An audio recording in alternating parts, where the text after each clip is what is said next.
inside us with you every day. We have small troubles for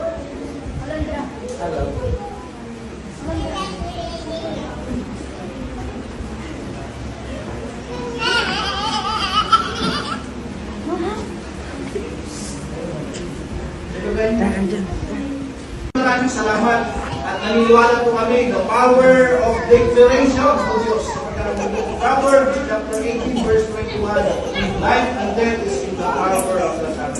Blessing and curse is in the power of the tongue. So I speak life in this church and I speak life in this church, Lord.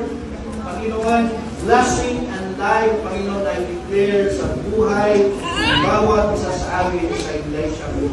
Salamat po Diyos. We give you all the praises, the glory, the honor, and thanksgiving. In Jesus' name. Amen. Okay, yeah. So, buksan natin ang ating Bible sa 2 Corinthians chapter 4.